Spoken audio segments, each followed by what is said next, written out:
Hola, ¿qué tal? Buen día, espero que todos se encuentren muy bien. Bienvenidos a la sesión ya número 14 del curso de Introducción a la Enseñanza del Español.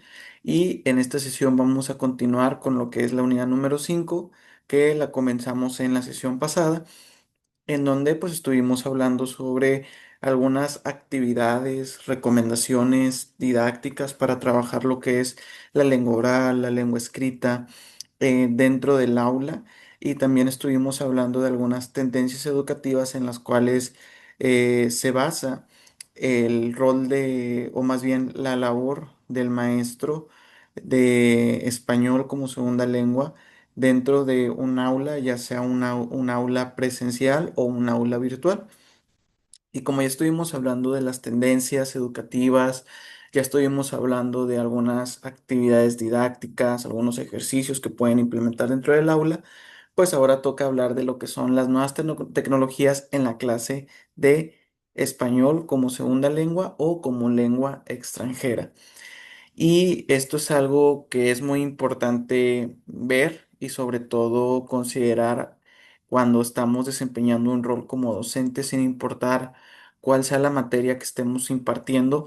Siempre es muy importante considerar el uso de las nuevas tecnologías que tenemos hoy a la mano, al alcance, ya que recordemos que vivimos en una era que es la era de la digitalización, la era de las TIC, en donde las tecnologías pues ya forman parte de nuestra vida diaria, ya forman parte de de nuestros trabajos, ya forman parte de todos los ámbitos que conforman la sociedad, y en cuestión de la educación, en cuestión de la enseñanza, pues no es una excepción, sino que en esta área es donde también debemos de hacer el uso de estas tecnologías, ya que pues su objetivo es facilitar tanto la labor del docente como facilitar el proceso de enseñanza y aprendizaje.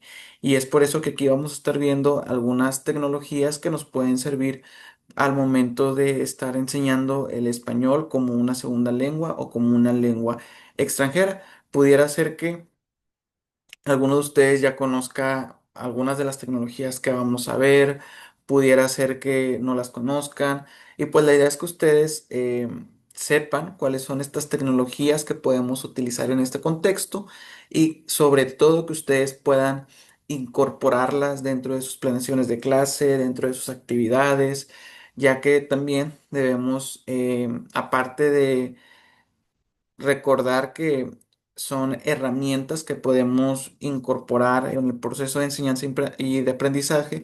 También debemos de recordar que hoy en día tenemos alumnos que ya prácticamente nacen con un celular o con una laptop, con una computadora, con una tablet en la mano, ¿sí? Ya son generaciones digitales, generaciones que están aprendiendo a divertirse, a concentrarse, a pensar, a escribir o a realizar cualquier tarea o cualquier capacidad con el uso de lo que es la tecnología. Entonces, por eso mismo también es muy importante conocer estas tecnologías e incorporarlas dentro de lo que es el proceso de enseñanza y aprendizaje que se lleva dentro y fuera del aula también. Entonces, habiendo dicho esto, vamos a comenzar y vamos a ver primeramente de dónde vienen estas nuevas tecnologías. Muy bien, tenemos lo que es la web 2.0, que aquí nos menciona que es la web social, también conocida como web colaborativa o 2.0, es aquella que se basa en propuestas digitales. O sea, la web 2.0 es una web social, una web que es la web que hoy en la actualidad utilizamos, es la web moderna de nuestro presente, y es donde podemos encontrar cada una de las herramientas, cada una de las funciones, cada uno de los elementos que utilizamos al momento de usar Internet, al momento de usar alguna plataforma o un navegador de búsqueda de información. Y en esta web es donde se encuentran disponibles cada una de las herramientas que vamos a estar viendo a continuación. Entonces, esta web 2.0 pues también se le llama como web colaborativa, y pues se basa principalmente en proponer alternativas, proponer soluciones, proponer ideas de carácter digital, es decir, proponer alternativas, soluciones que podamos llevar a cabo mediante el escenario digital, mediante el uso de las herramientas digitales, de los dispositivos digitales o de los dispositivos tecnológicos, ¿ok? Y aquí nos menciona que están enfocadas al usuario y no tanto al técnico especialista. O sea, em, estas herramientas o funciones que nos ofrece esta web están enfocadas al usuario. ¿Y quiénes son los usuarios? Pues son usuarios que tienen acceso, eh, no quiero decir gratuito porque obviamente se paga por este servicio, ¿no? Del internet o del uso de una red, pero que sí tienen esta facilidad de utilizarla. Y como es una facilidad de utilizarla, pues esta web está disponible para todo tipo de público. O sea, una persona que utiliza esta web solamente lo que tiene que saber es utilizar un dispositivo móvil, ubicar cuál es esta web y simplemente el saber cómo utilizarla para buscar información, para consultar algún tipo de información o cualquier otro tipo de uso, pero sabemos que su uso pues es fácil, es algo normal, algo que cualquiera puede llevar a cabo y no es necesario ser un especialista, no es necesario ser un experto en la materia para poder utilizar esta web, ¿sí? De hecho, si nos ponemos a pensar cómo aprendimos a utilizar el Internet, pues nos vamos a dar cuenta que pues fue algo que no tuvimos que pensar mucho, no tuvimos que practicar mucho. Bueno, yo lo digo desde mi punto de vista, desde mi experiencia. Yo empecé a utilizar internet desde los, ¿qué será? Desde los 7, 8 años. Y recuerdo que nadie me enseñó, de hecho. Recuerdo que nadie me enseñó, recuerdo que yo solamente veía cómo mis hermanos mayores utilizaban la red de Google y cómo pues lo utilizaban y se metían a buscar información y yo solamente los observaba y ya solo empecé a agarrar la computadora y solo empecé a utilizar el internet. Si ustedes me preguntan cuándo fue la primera vez que utilizaste Google, que te metiste a una plataforma como YouTube, pues la verdad no recuerdo, ni siquiera sé cuándo empecé en este mundo digital o en este mundo de las redes sociales, pero fue algo que se dio sin necesidad de tomar algún curso, de tomar alguna capacitación, de tomar algún doctorado. ¿Por qué? Porque esta web o estas redes digitales pues están enfocadas al usuario. ¿Quién es el usuario? Pues todo el mundo. Entonces deben estar adecuadas para que todo el mundo pueda utilizarlas. También nos menciona aquí que separan la forma del contenido, es decir, que no necesitas conocer los lenguajes web para crear información. Esto es algo muy cierto. Eh, para utilizar esta web o utilizar lo que es el internet o una red social, pues no se necesita conocer los códigos, el lenguaje,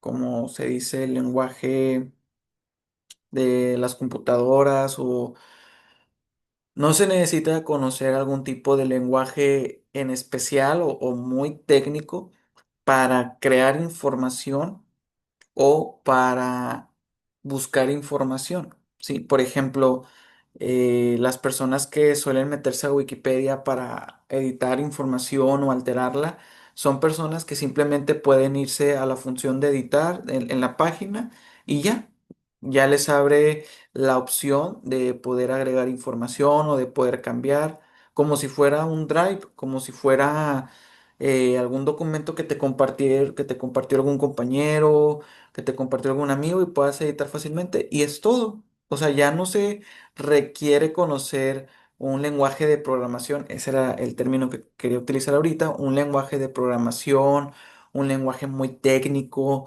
para poder configurar una página, para poder editarla, para poder postear.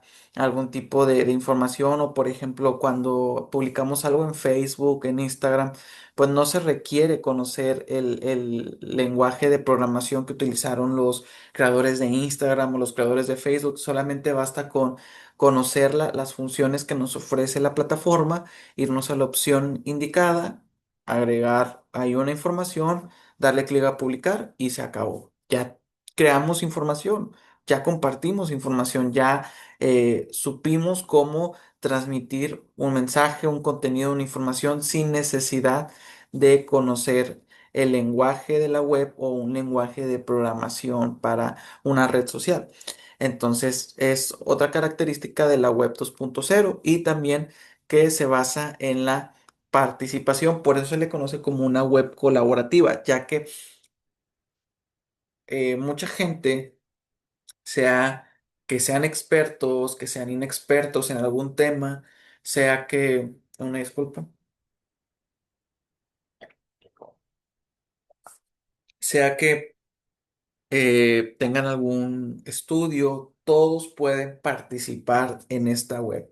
Todos pueden participar como usuarios, todos pueden participar creando información, todos pueden participar compartiendo información. Es como por ejemplo, cuando en Facebook te encuentras una publicación o una noticia, ¿no? Sobre algún accidente, sobre las situaciones con los transportes, la situación con el clima, ya ves a todo tipo de gente comentando, dando su opinión, dando algún, algún dato importante.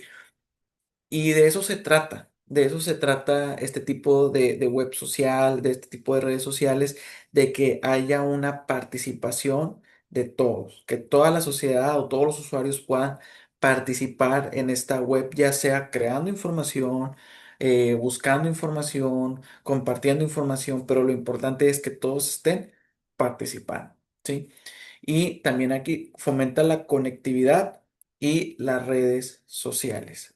¿Qué quiere decir esto? Que esta web fomenta que haya una conectividad de los usuarios con el uso de las redes sociales, que a través de las redes sociales que conocemos como Instagram, como Facebook, como Twitter, como este,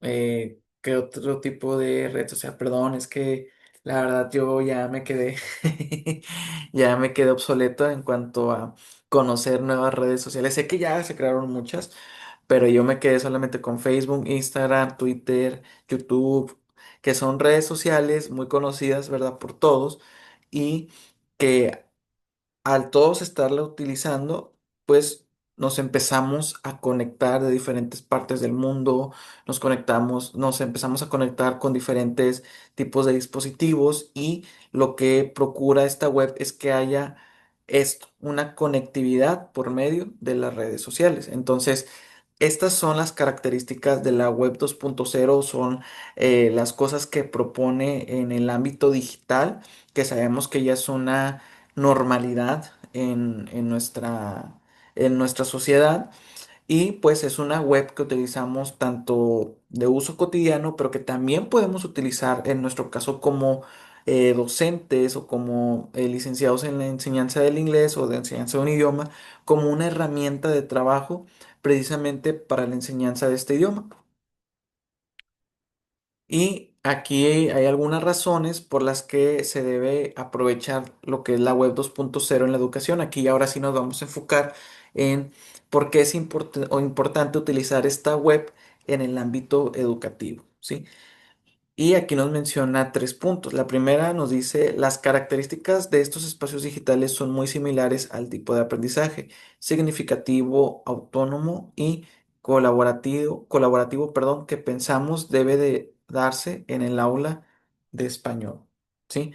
O sea, que estos espacios digitales o herramientas digitales que podemos encontrar en la web 2.0, pues comparten características con el tipo de aprendizaje que debemos de fomentar o que debemos de llevar a cabo dentro del proceso de aprendizaje que están llevando los alumnos. Es decir, así como el aprendizaje debe ser significativo, debe tener un significado para el alumno, es decir, que el alumno pueda aplicarlo en contextos reales, pueda aplicarlo para solucionar un problema, pueda aplicarlo para realizar alguna tarea, algún proyecto o utilizarlo para su vida diaria.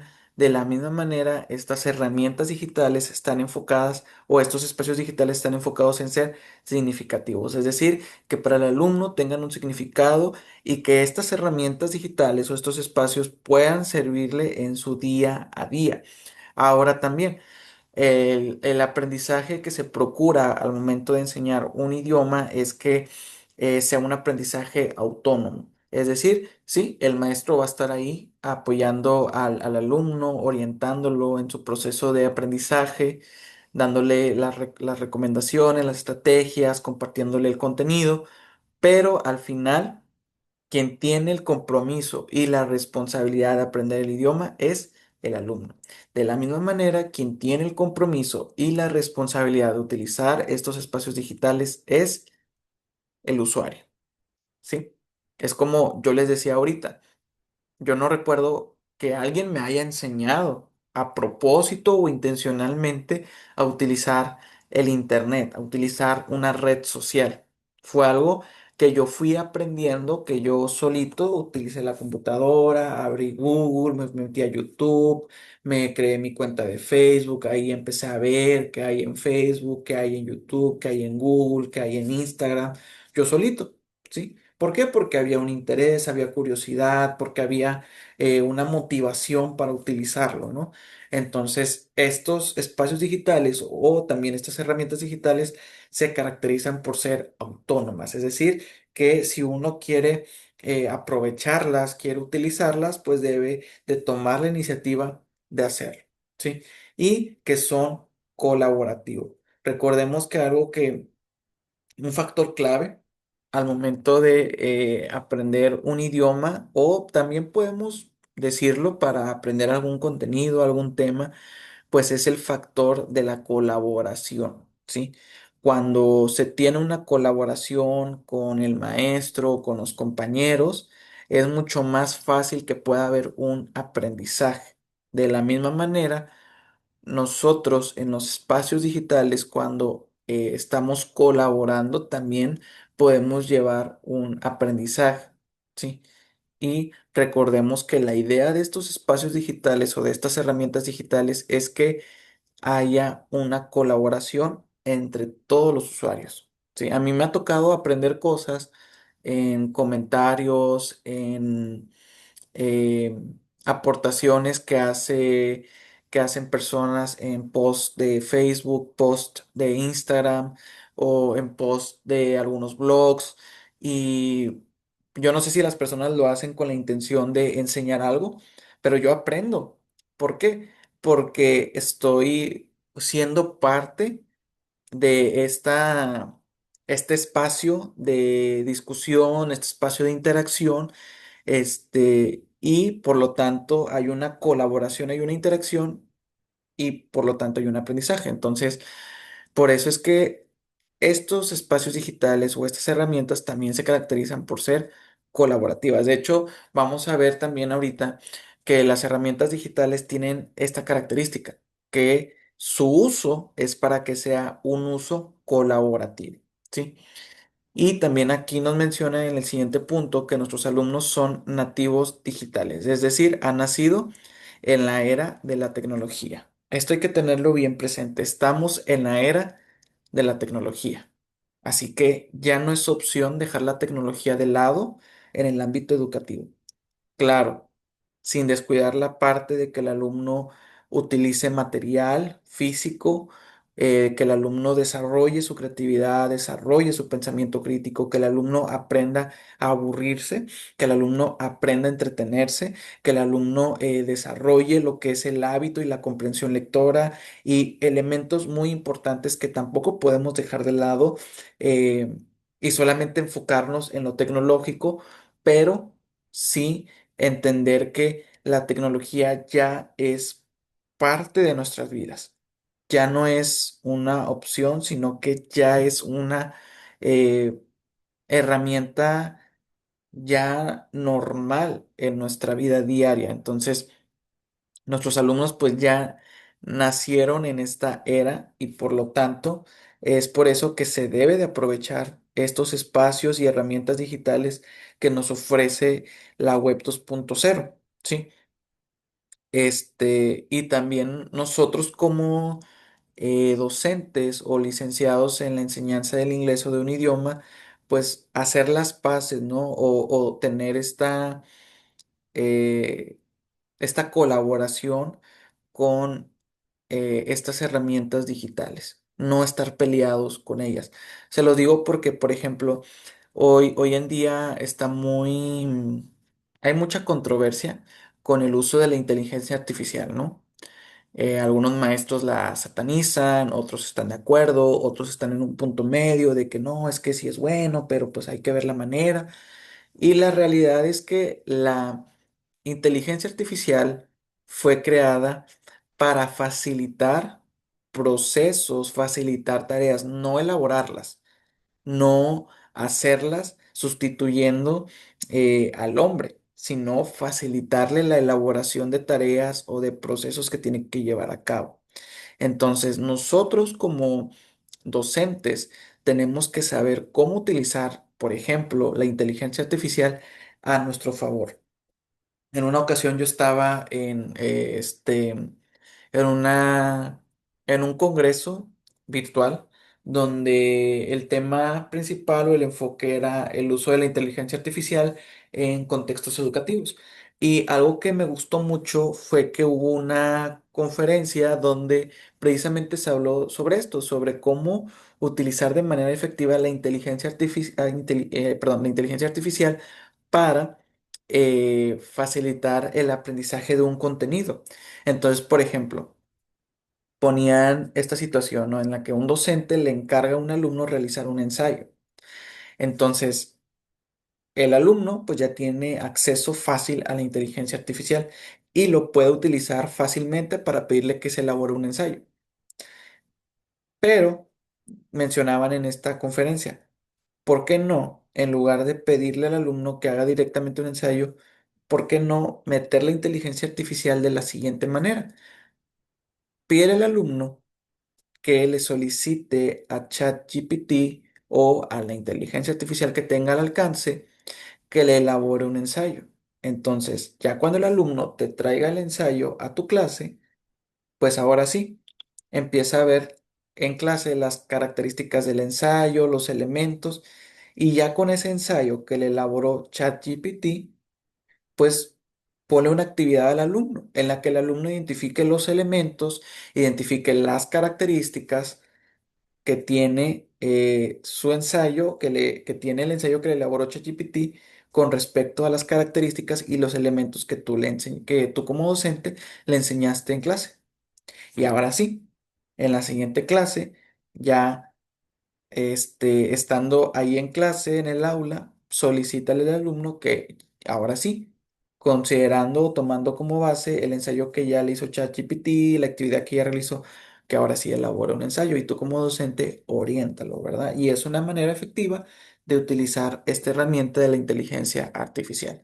Entonces, es un ejemplo que les estoy dando sobre cómo, o más bien que aquí el punto importante es saber cómo utilizar las herramientas y los espacios digitales de manera efectiva, de manera estratégica en el proceso de enseñanza y aprendizaje. ¿Ok?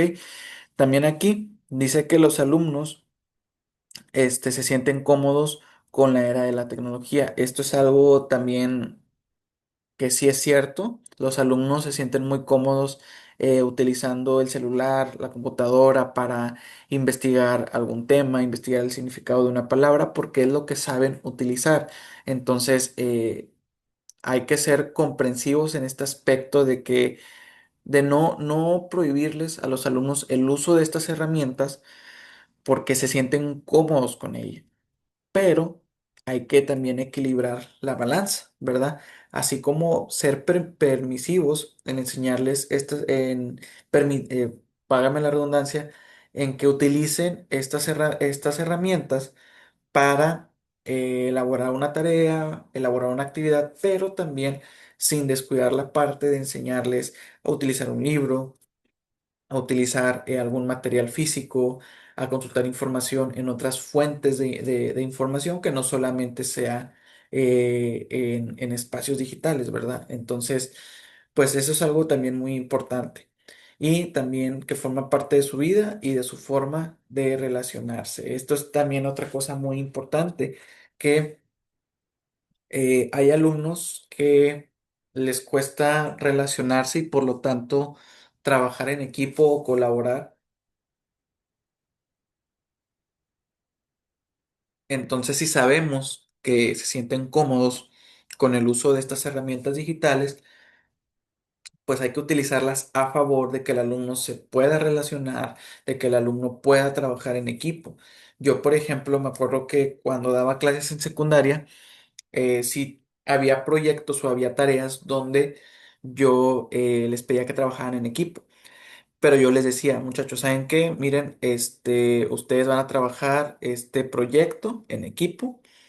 Les voy a pedir que se pongan de acuerdo aquí en clase sobre qué tema van a trabajar o cómo lo van a trabajar, pero también les doy oportunidad de que ustedes en sus casas se conecten por Google Meet, se conecten por Zoom, hagan videollamada por WhatsApp y que se sigan poniendo de acuerdo, que trabajen en equipo por medio de una videollamada. O también yo les decía, miren, si todos quieren aportar al mismo tiempo a su proyecto, o ya se repartieron como que los puntos y, y pues si quieren trabajar directo, ¿no? En la tarea o en el proyecto, yo les recomiendo estas herramientas como por ejemplo Google Drive, donde ustedes pueden hacer un documento de Word y lo comparten a sus compañeros y ya todos están trabajando al mismo tiempo. Y se pueden dejar comentarios donde pueden poner alguna duda, alguna pregunta o hacer alguna observación sobre si algún compañero está haciendo mal su punto o si le hace falta mejorar o no se entiende. Entonces, yo buscaba la manera de darles espacios digitales y herramientas digitales que les facilitara relacionarse con sus compañeros y también trabajar en equipo. ¿Ok? Entonces, hay que aprovechar estas herramientas a favor de que el alumno se sienta cómodo, que pueda relacionarse, que pueda trabajar en equipo y que sea consciente de que esa tecnología que conoce en su contexto cotidiano, pues también se puede utilizar en su contexto educativo. Y el último punto que nos menciona aquí es que las nuevas tecnologías han revolucionado por completo el proceso de enseñanza y aprendizaje. Y los profesores tenemos que acompañar el ritmo de los tiempos para poder desempeñar nuestro trabajo con calidad. Sí. Es un hecho. Ya el proceso de enseñanza y aprendizaje no es el mismo que el del siglo pasado.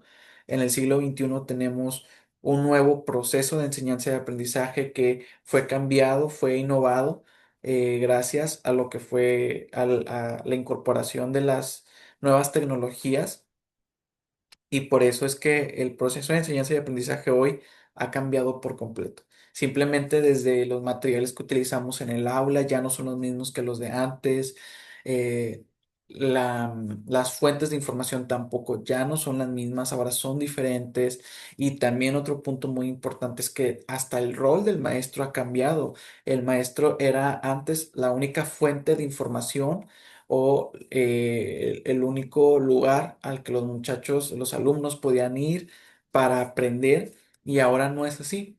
Ahora los alumnos pues tienen lo que son las redes sociales, tienen fuentes de consulta digitales, tienen plataformas en donde pueden ahora aprender, donde pueden adquirir conocimiento, ¿sí?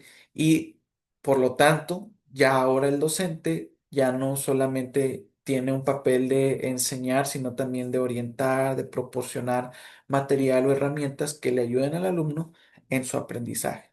Entonces, por lo tanto, es un hecho que se ha habido una revolución en el proceso de enseñanza y aprendizaje. Y algo que menciona aquí muy importante es que dice que los profesores tenemos que acompañar el ritmo de los tiempos para poder desempeñar nuestro trabajo con calidad. Cuando estamos a cargo de impartir una materia, tenemos un reto, el cual es el reto de ver todos los contenidos de esa unidad, de esa materia, en el tiempo que se nos ha asignado, ya sea un semestre, un módulo de 2 meses, un cuatrimestre. Entonces, muchas veces las unidades o las materias son muy ambiciosas. ¿Qué quiere decir esto? Que es mucha la información que se quiere abarcar y no se puede abarcar toda la información. Entonces, ahí es donde como docentes tenemos que buscar la estrategia, tenemos que buscar la manera de poder ver todos estos contenidos en el lapso de tiempo que se nos ha asignado. Y es ahí donde entra en juego el uso de las herramientas y de los espacios digitales para lograr esta meta. Es como, por ejemplo, yo que algunas tareas que les he encargado son tareas en donde ustedes tienen que leer material que utilizamos en esta materia y yo les he dicho, tal cual les he dicho aquí en las sesiones, ¿saben qué, muchachos? Pues no vamos a alcanzar a ver este tema, pero sí les voy a pedir que ustedes hagan una tarea, hagan una actividad en donde lo lean, donde realicen un video, realicen un mapa, donde realicen un resumen y de esta manera estamos trabajando los contenidos tanto dentro como fuera del aula, dentro y fuera de clase. Entonces hay que buscar la manera de poder adecuarnos a los tiempos, de poder cubrir con cada uno de los contenidos que tenemos que enseñar de nuestra materia y qué mejor manera que hacerlo con el uso de estas herramientas y de estos espacios digitales que nos ofrece la web 2.0. Y ahora sí, vamos a entrar de lleno con lo que son las herramientas de la web 2.0. Y primeramente tenemos lo que son los blogs.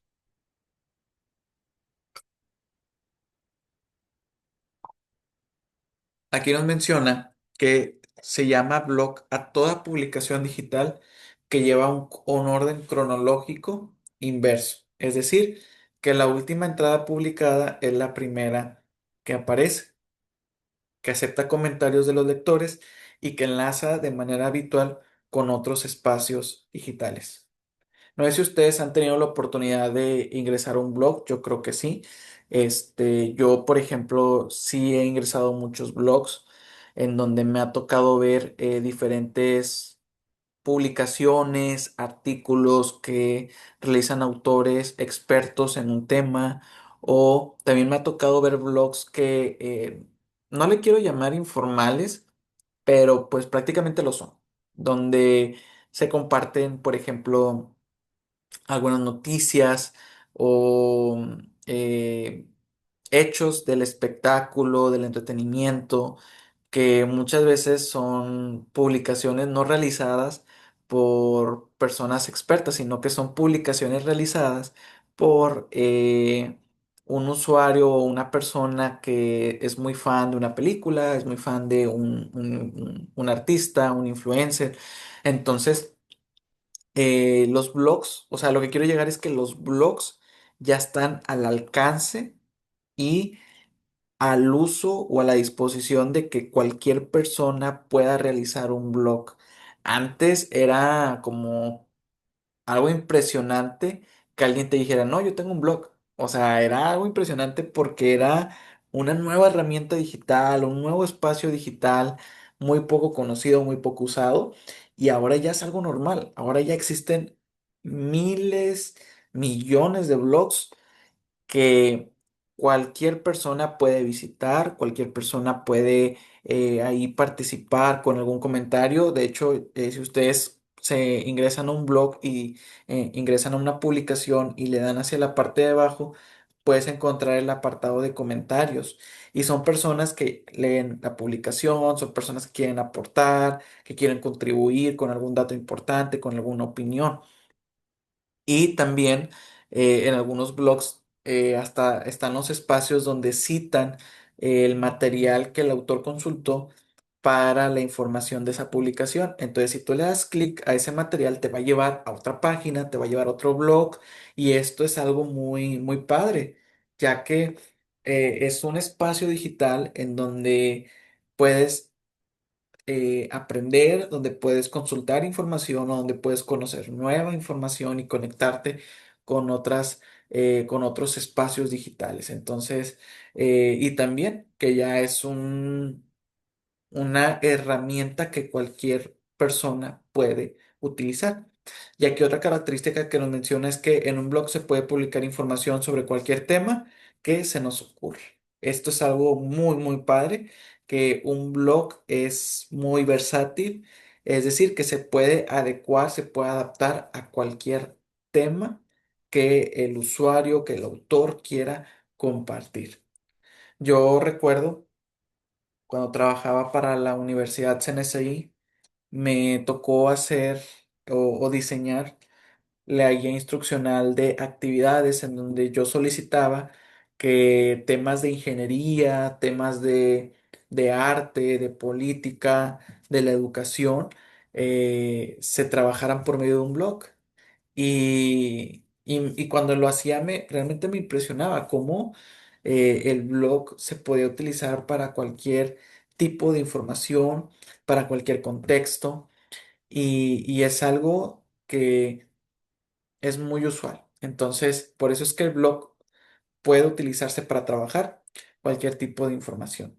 También aquí nos menciona que algunas herramientas que podemos utilizar, herramientas gratuitas, herramientas que se te pidan alguna cuenta de Gmail o bueno, de correo para que te puedas dar de alta y puedas utilizar la herramienta, ¿no? Y estas herramientas pues son Blogger y WordPress, que si nosotros las buscamos en internet y accedemos a ella, pues nos vamos a dar cuenta que podemos utilizarlas de manera gratuita y que pues simplemente siguiendo un tutorial o viendo algún video podemos saber cómo crear un blog y cómo empezar a hacer publicaciones en ese blog.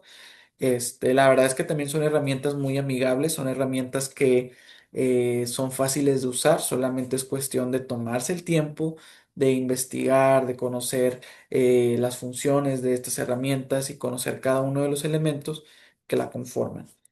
Y también aquí nos menciona que los blogs son un estupendo formato para la reflexión y el intercambio de ideas entre usuarios. Ese es el objetivo, reflexionar sobre un tema,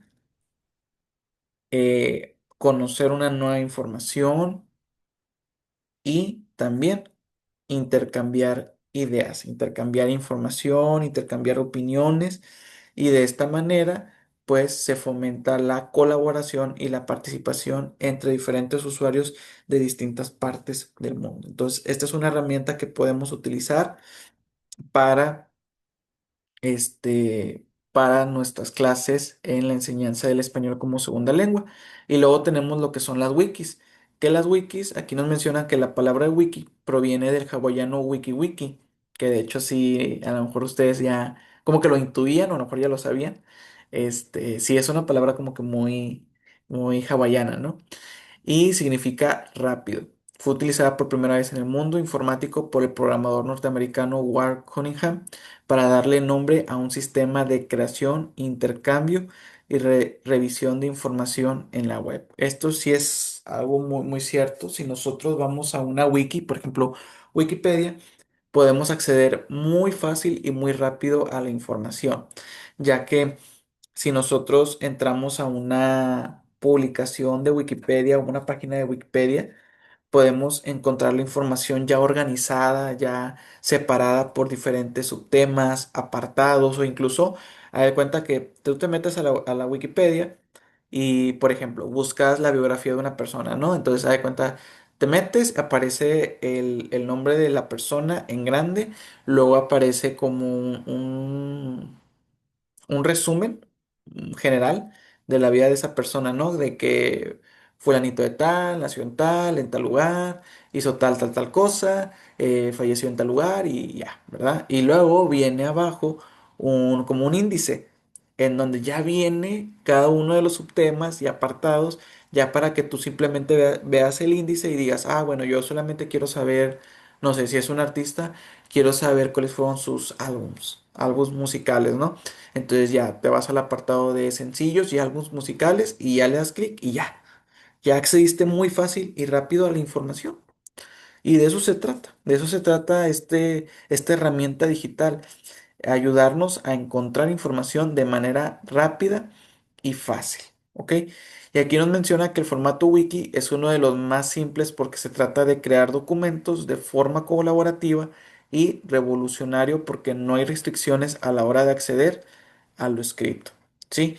O sea, este formato pues es utilizado para crear documentos, crear páginas en donde pues se pueda acceder a la información o donde se pueda compartir información y cualquier persona lo pueda hacer, ¿sí?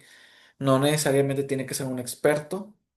La persona, claro, tiene que investigar previamente, tiene que tener conocimiento del tema, pero no necesita ser un experto en el diseño de una Wikipedia o en, en el conocimiento, perdón, de un tema, o sea, estar especializado en ello para poder realizar una wiki en donde comparta la información de dicho tema. Aquí nos menciona que existen servicios como Wikispace, Wikis o bueno, wik.is o Webpaint que te permiten crear tu propio espacio colaborativo de escritura. Dada su naturaleza, el wiki es un sistema ideal para practicar la destreza de producción escrita. Bueno, tenemos estas herramientas que de igual manera son gratuitas, son de fácil acceso y de fácil uso, y es para que precisamente puedan trabajar en ellas diferentes personas en una misma publicación, en una misma página y pues puedan estar colaborando en la creación de ella como también en compartir información, compartir ideas, compartir opiniones y qué es lo que se busca con la creación de una wiki o con trabajar una wiki, pues desarrollar la producción escrita del alumno. Le puedes pedir que haga una wiki de un tema que le guste, de un artista que le llame la atención, de una saga de películas, de un hecho histórico, pero lo importante es que el alumno, ya sea pues con la computadora, vaya trabajando con un celular, vaya trabajando la producción escrita por medio de una wiki. Y luego tenemos otra herramienta que esta se hizo muy popular, de hecho, ahora con la pandemia, que es el podcast o el podcasting.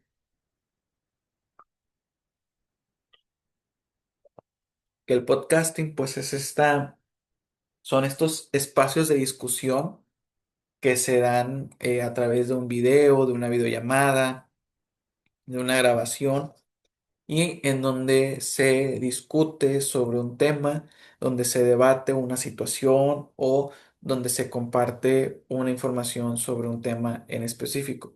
Yo recuerdo que antes de los podcasts, pues sabían lo que son las mesas redondas, ¿no?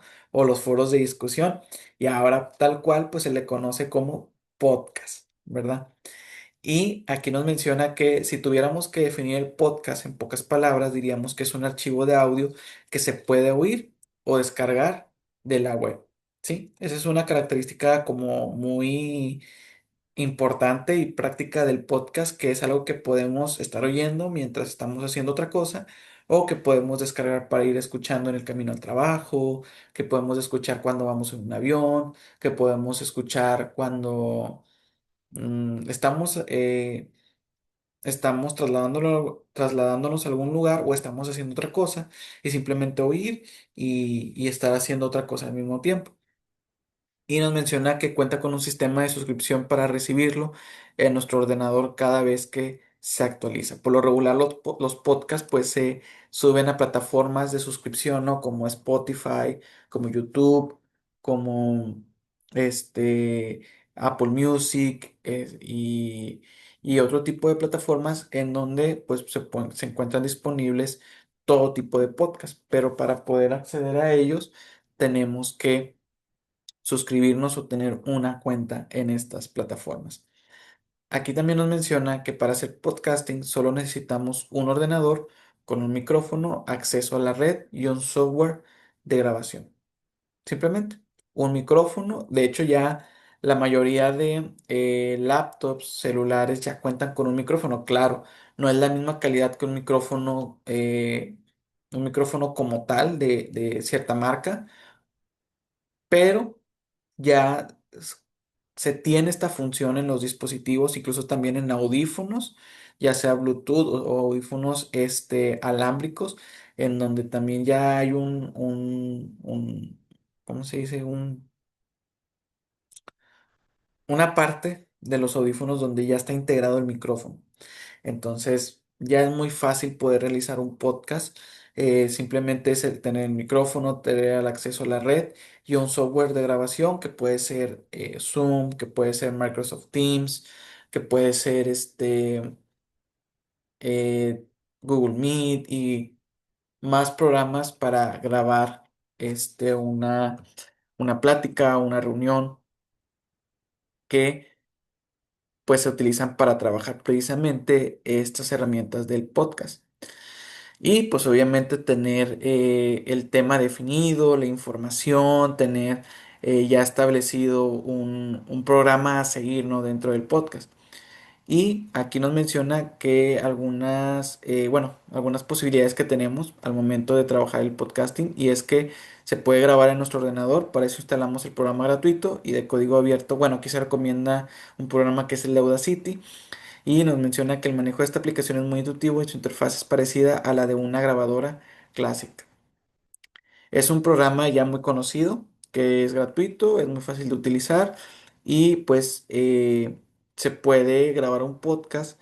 De hecho, el programa está dirigido precisamente o está especializado a grabar este tipo de ¿cómo se le llama? De actividad, ¿no? Entonces, por lo tanto, esta es una manera en la que podemos llevar a cabo el podcast. Y aquí también nos menciona grabar en la web. Hay servicios como Evoca que te permiten grabar mensajes en la web que luego puedes compartir o bajar a tu ordenador. Para empezar con con el podcasting, esta es la forma más fácil, aunque el resultado es un poco limitado, ¿sí? O sea, hay también herramientas digitales en la web que no necesariamente tenemos que descargar e instalar en la computadora, como el de Audacity, pero que podemos utilizar de manera gratuita, perdón, y fácil para poder grabar un podcast. De hecho, también en Facebook, con una transmisión en vivo, o también en YouTube, igualmente con una transmisión en vivo, simplemente le damos clic a transmitir y ya podemos estar este, compartiendo un podcast, una plática entre diferentes personas sobre un tema. No sé, desconozco en el caso de Facebook y YouTube y de Instagram al momento de transmitir, desconozco si se puede descargar la grabación, la transmisión, pero al menos se puede llevar a cabo en un espacio digital y también se puede compartir.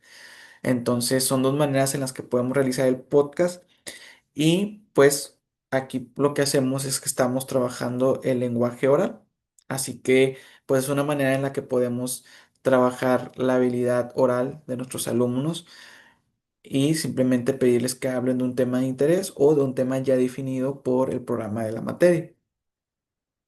Y tenemos, nada más déjenme ver cuántos puntos faltan, ok, ya vamos a terminar. Tenemos otra herramienta que nos ofrece la Web 2.0, que es la de Google Docs, el Cloud Computing o la nube. Eh, la plataforma de Google ya nos ofrece algunas herramientas gratuitas, solamente necesitamos tener un correo electrónico de Gmail y ya con estas herramientas podemos acceder a con esta herramienta podemos acceder a algunas herramientas o funciones que nos brinda la plataforma de Google, como documentos de Google, como hojas de cálculo, Google Forms.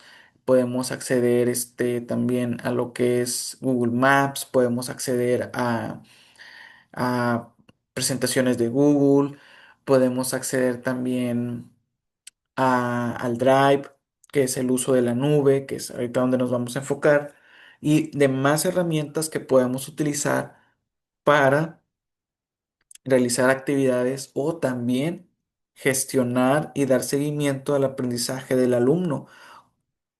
¿Cómo? Pues a través de Google Classroom, donde podemos nosotros generar una clase en Google Classroom donde habilitemos tareas, donde compartamos algunas publicaciones, compartamos material de información y que el alumno pues pueda utilizar para su aprendizaje. Y aquí nos menciona que en la actualidad uno de los conceptos más debatidos y comentados es de cloud computing, o lo que en español se conoce como la nube. A grandes rasgos, lo que se propone es que no tengamos la información o incluso el software en nuestro ordenador, sino en la red, de manera que sea accesible desde cualquier lugar y en cualquier momento. De esto se trata el uso de la nube. Tener en este espacio documentos, archivos, material que en cualquier momento podamos compartir, que las personas puedan utilizarlo al mismo tiempo o que puedan acceder a él, a este material de manera muy, este, práctica y fácil. Estos días me tocó en mi trabajo, como nos han cambiado las computadoras de escritorio por laptops, pues me ha tocado escuchar a algunos maestros ya grandes que dicen, no, pues es que necesitamos una USB para guardar ahí todos nuestros documentos que tenemos en el escritorio de la computadora o en el disco duro, ¿no? De la computadora, necesitamos una USB.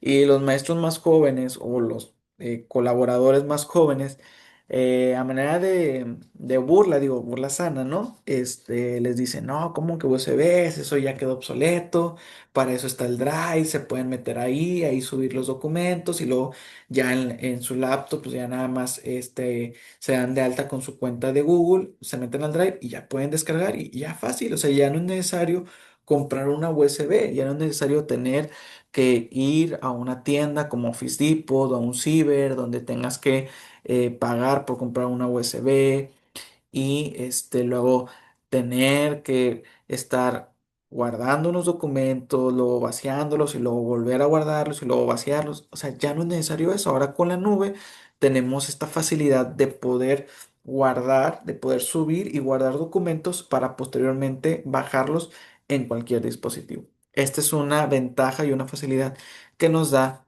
esta herramienta de Google Docs o de la nube. Aquí nos menciona Google Docs es un programa gratuito basado en la web para crear documentos en línea con la posibilidad de colaborar en grupo. Esta es otra ventaja, que documentos que podamos crear con Google Docs, pues son documentos que se pueden estar trabajando en equipo de manera colaborativa en cualquier momento, en cualquier lugar, solamente con el uso de un dispositivo. Y sus herramientas básicas son procesador de textos, hojas de cálculo, programa de presentaciones básico, editor de formularios destinados a encuestas y demás herramientas que podemos encontrar. Y bueno, ya por último, para cerrar con esta segunda parte de la unidad número 5, tenemos lo que son las tareas 2.0, en donde tenemos que las actividades a las que acabamos de hacer referencia suelen integrar actividades más complejas que denominamos tareas 2.0. Estas tareas son tareas o actividades en donde precisamente se hace uso de estas herramientas, por eso se les llama así, tareas 2.0. Y aquí nos menciona que las tareas 2.0 se caracterizan o deben ser por ser un plan de trabajo, estar centradas en el significado, hacer un uso real de la lengua, integrar destrezas y activar procesos cognitivos. Perdón, ya déjenme nada más mover el menú de las herramientas y activar procesos cognitivos y ofrecer un producto final comunicativo. O sea, estas son las características que deben de tener esas tareas. Deben, debe de seguir un plan de trabajo. Por lo regular, estas herramientas se utilizan para llevar a cabo un proyecto, llevar un trabajo en equipo. Por lo tanto, deben de llevar un plan de trabajo. Deben estar centradas en el significado, o sea, deben estar enfocadas a que el alumno pueda aprender a utilizarlas para su contexto real, su contexto cotidiano. Se debe hacer un uso real de la lengua, en este caso del el idioma que se está enseñando. Se deben integrar diferentes destrezas como la lengua oral, la lengua escrita, como también la comprensión oral, y más destrezas que se pueden trabajar con estas herramientas y activar procesos cognitivos y ofrecer un producto final comunicativo. La idea es que la información que se trabaje en esas tareas se pueda compartir, se pueda comunicar a la clase, a los compañeros o al docente. Y ya por último, aquí tenemos algunos ejemplos de tareas 2.0, como por ejemplo crear una guía wiki de ciudades del mundo con audios descargables. Eso es algo que ya se puede hacer. De hecho, si ustedes entran a la página de Wikipedia, es un ejemplo, ustedes pueden encontrar que algunas imágenes o incluso debajo de de algún párrafo o de algún texto, ya vienen audios que podemos darle clic y ya se reproducen, que son datos extras o algunos hechos curiosos o importantes, ¿no?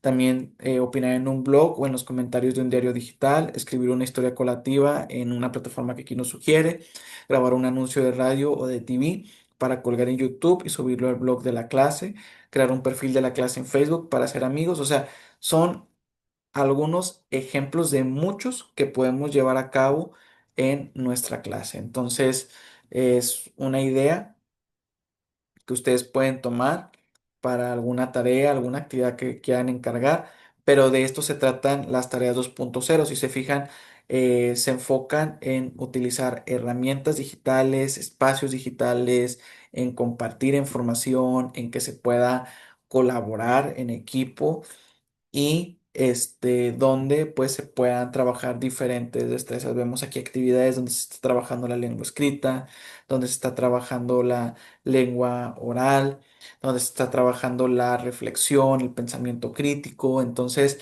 de esto se trata estas tareas 2.0. Como les digo, su principal característica es que utilicen herramientas y espacios digitales que nos ofrece esta web. Y pues bueno, hasta aquí vamos a dejar esta sesión, que espero que haya sido pues interesante para ustedes, que les sirva como docentes en un futuro, en una futura situación, en un futuro tema que vayan a trabajar en clase. Y pues nos estaremos viendo hasta la siguiente sesión. Nos vemos, que tengan un bonito día.